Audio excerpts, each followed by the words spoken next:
We begin with the economy and the challenges facing President Obama right now. Jim Cramer is the host of Mad Money, which airs weeknights at 6 and 11 Eastern on CNBC. Jim, tough question. You got to write the speech for the president tomorrow night. 50 million people may be watching. They're worried. They're angry. Young people can't get jobs. Middle-aged people are losing their jobs. And retirees and almost retirees are rip about the decline in their nest eggs. What do you say to them? You tell them that, look, it's real bad right now. We do not have a quick-term solution, but it will get better. It will get better, and you want to be in good shape when it gets better, and emphasize that it will get better, because I don't hear that. I hear fear. I don't hear hope. What would that hope be based upon? I think that the hope will be based upon the idea that one day, with all the policies that are being put in and the money that's being printed, that your house, which has been the fundament of the problem from day one, will stabilize in value. And if it does, and employment just goes down a little bit, we will be out of this jam in 18 months. But it has to start with housing, and they have to come up with a coherent banking plan that helps housing. Okay, let's you be president now. You know his plan. Stimulus package, almost $1 trillion in expenditures. That's going to do what? Very little. That just made it so that your municipal bonds probably will not default. There will be some pressure taken off the governors, but there is no job creation to speak of and no infrastructure. The Chinese market is up 30% because their infrastructure is their stimulus, and that puts a lot of people to work. We're not going to put that many people to work, and it's a shame. That's really been a big part of the problem. What did the president do wrong in designing his stimulus package, as you see it? I think that he should have put 10 times the amount of money in infrastructure. Everyone in this country recognizes that there are a lot of bridges and roads that need work.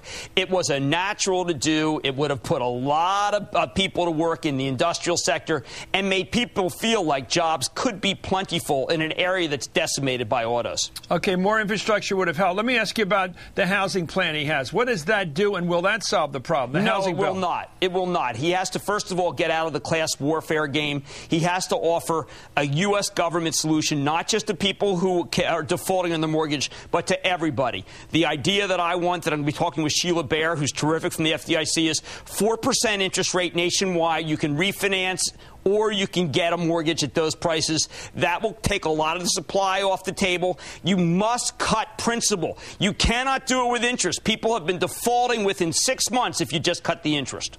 And what doesn't he do? What he should have done in his bill on housing?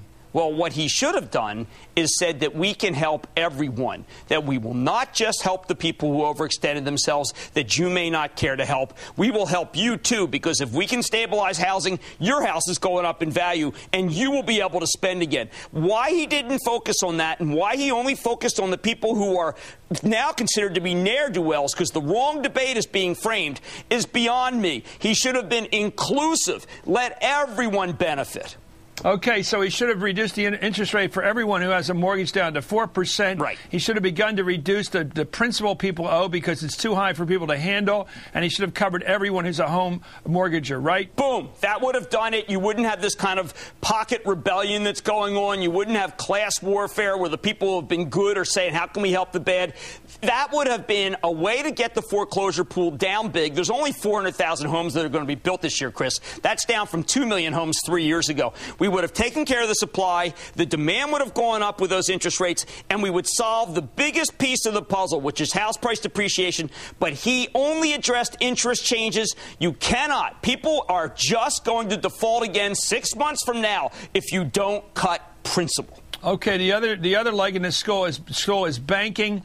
What can he do? What should he be doing on banking to recapitalize those weak banks, to dump the banks, or nationalize the disastrous banks? What should he do? Well, right now, the biggest problem and why Wall Street keeps going down is your Treasury Secretary, Tim Geithner, came in and had a plan. We thought he had a plan. He seems to just like to speak to a couple of reporters and bounce off different ideas. He is destroying the banking industry by letting the marketplace, short sellers, destroy common stocks, creates fear. He needs to take over not not individual banks, but the marketplace itself. Get it out of the hands of stock traders and into the hands of private people who want to invest alongside the banks. Where is Geithner?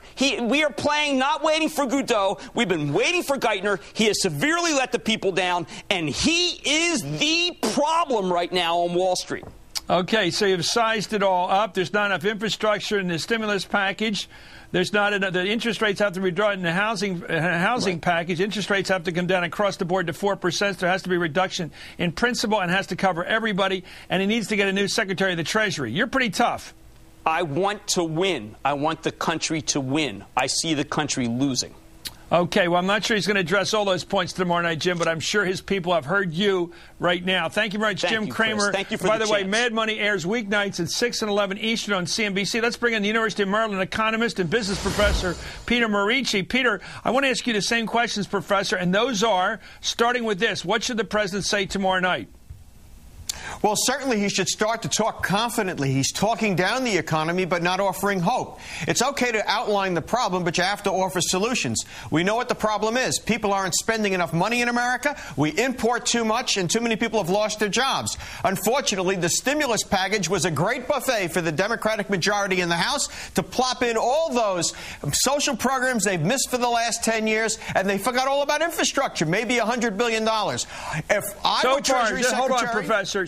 So far, you agree with Jim Cramer. The president has to be much more upbeat and convincing in his confidence tomorrow night. And number two, he misread the need for infrastructure, real jobs to build real bridges, real roads, put the cranes up, put the tractors out there. He didn't do that. Too much generalized spending and none of particular infrastructure. Okay, what else should he do? Let's start with housing. Well, with housing, you really have to go to the bank problem, because the housing program is nice, but it's certainly not enough. You do have to have equity in there. You have to basically buy down the mortgages. Interest rate resets won't do it. But you really have to do is fix the banks. In order to fix the banks, you have to remove their bad assets. You have to create an aggregator bank or a bad bank, something Geithner doesn't want to do, and is not that difficult to accomplish. We accomplished it during the resolution trust period in the savings and loan crisis, and we could do it again. Unfortunately, we're seeing Treasury TARP 2 is really TARP 1 redux. You know, I am tired. I am so frustrated as a non-economist in hearing about toxic assets, hearing that banks' problems are that they've got too many mortgages that aren't real, that the people are never going to pay them off. Get it at it again, Professor. Nail it down. If you were running a dictatorship right now, if you had command economy, a command of this economy, what would you do if you're President Obama to deal with this toxic asset problem, which is blamed for everything? Well, I'd take the TARP money, double it up by floating some bonds against it, and I'd buy up the toxic assets on the books of the banks and perform triage. Those mortgages that will take care of themselves, leave alone. Those mortgages that are absolutely going to fail, you know, people who have 5 times their income on houses, let them fail, and we'll sell those off the way we did with the Resolution Trust, and lower the principal for the others that need to be reworked. If you do that, Citigroup becomes an attractive asset. It's got 8% of the share, 8% of the deposits nationally. It's got lots of branches with shiny desks and computers. You could sell new shares, pay the government back the TARP money they owe, and off the banks go, all the rest the same. They would be privatized again. Well, what's holding the president back from doing what you recommend? Ideology or what? Well, for one thing is the bankers would lose out on this. After all, a lot of bankers would get fired, and a lot of existing shareholders would have the value of their capital further depleted. And Geithner's trying to make the bankers happy. What the bankers would like is for the government to take the very worst mortgage-backed securities off their books and leave the other ones where it can make some money. If it does that, the new Resolution Trust Company cannot break even the way the one did during the savings and loan, and there was an analog institution during the Depression.